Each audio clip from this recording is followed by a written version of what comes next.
Steve, thank you very much for being with us today. This is great. Nice to see you. Well, thanks for hosting us today. Appreciate it.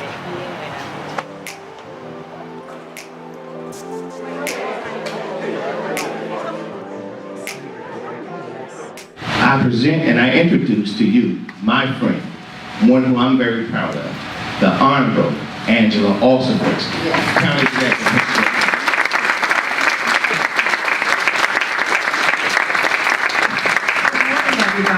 I want to thank Pastor McNeil so much for his leadership, for being here this morning. And I have to tell you, he's absolutely everywhere. He is such a hard-working person. He's represented us so especially well in bringing the faith community together in Prince George's County. We know how powerful it is when we all work on one accord. And I want to just thank Pastor McNeil for his passion and for being here again this morning. And I want to just thank each of you. I want to start by thanking Bishop Campbell for hosting us this morning, and to thank all of our sponsors who are sponsoring us. I see Sister Ellen Marie, who's my favorite. Thank you so much for being here as well. And I want to thank, in his absence, Father John Ensler, who is the president and CEO of Catholic Charities. I have to tell you, human trafficking, like so many other areas across our country, is spreading in Prince George's County. I think it is important for us to know that this is a phenomenon that is not just existing here. This is truly a problem that is growing across the country, the issue of human trafficking. The reason that it has been so difficult for us, there are any number of reasons why it's been difficult for us to detect at times and also for us to combat. But one of the reasons that it's been really difficult for us and why so many have suffered is because, you know, there's, you are familiar with Harriet Tubman, the baddest woman to have ever walked the streets of Maryland or the roads of Maryland.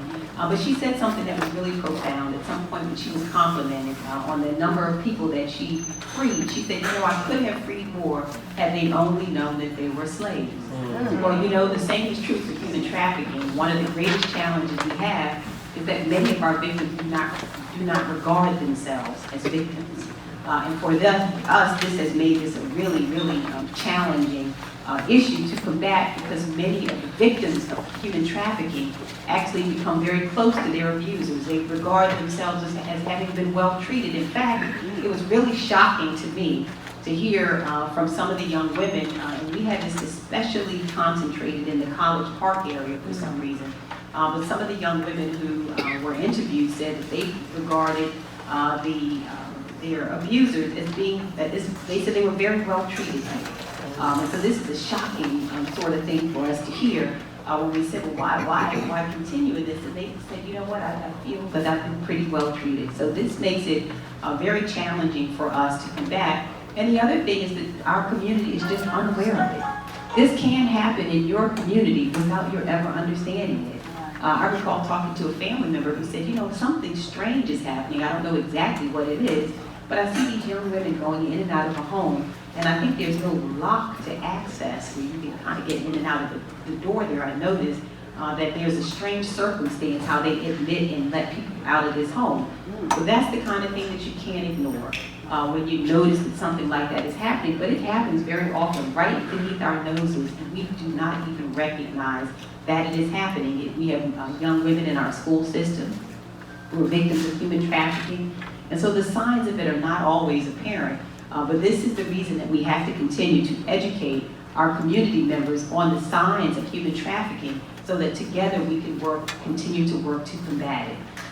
One of the other major concerns we have around human trafficking, aside from the obvious reason, which is that it is just inhumane to permit this or any other form of abuse to continue in our community, but it does have a huge effect also on the quality of life for all of us in Prince George's.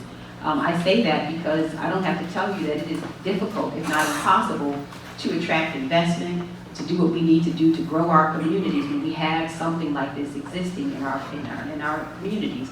I give you a great example of it. There is an area called Hampton Park Mall. Many of you are familiar with it, right off of 214.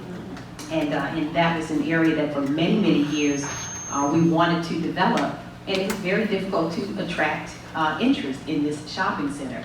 It was Pastor Macklin from the Sanctuary Kingdom Square who came to us in 2016 and said, we have this area that we'd love to develop and bring amenities and bring quality grocery stores and restaurants for those who live here, but I'm having a really terrible time attracting anyone to this area because human trafficking has taken over the area.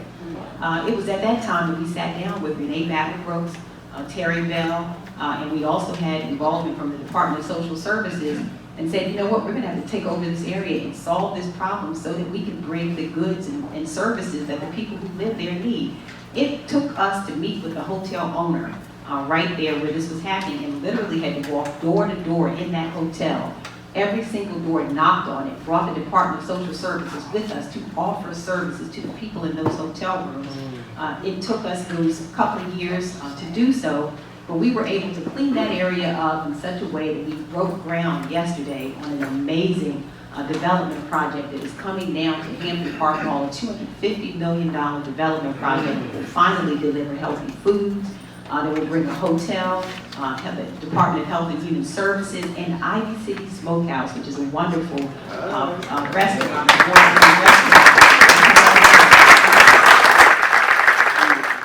As I mentioned, we have the Human Trafficking Task Force that was established in 2013. This commission has been working really hard since their inception to combat human trafficking, and I've had the pleasure of working with them both, again, as state's attorney and now as county executive. We are working not only with that commission, but have also been very aggressive in terms of working through legislation. So we will invite all of you to be active with us when we return to Annapolis in January. But this is an issue that's been taken up via legislation, where we were able to pass legislation recognizing labor trafficking as a form of trafficking, in addition to criminalizing sex trafficking. So that's been some of the legislation that we passed, and we've also, in this past legislative session, prohibited labor trafficking. And that law will go into effect October 1st. The labor trafficking law actually will go into effect this upcoming Tuesday. Finally, I want to mention and thank so many who have been working with us to make sure this issue is well funded. It has required partnerships to make sure that that has happened, but we were successful in earning a $1.3 million grant. And I have to tell you, we applied for that grant before we left the state's attorney's office, along with the University of Maryland and the State Center. I want to thank Susan Esserman, who's been a wonderful partner with us in this. But we were only one of 2 counties in the entire United States to receive this grant to address human trafficking in fiscal year 2017. And we continue to apply for those dollars so that we will have the resources we need to eradicate this ill from our community. Finally, what I just want to say is to say thank you. There is so little we can do without all of our involvement. The faith community is a power to be reckoned with in Prince George's County. It really is. And so we recognize the need for us to continue to be together on one accord. I am especially grateful for the faith community, not only for its prayers, but for its work. This is a huge community of faith, but this is also a community of good works. And so I'm proud to be a partner in this. Again, we want to thank Bishop Campbell for opening up a church today for us, and to thank all of you all, and to say, you know, it is our great hope that in the not too distant future, this is something that we will rid our community of. Our children deserve it, and we thank you for being here. Again, looking forward to the panel discussion today. Thanks so much.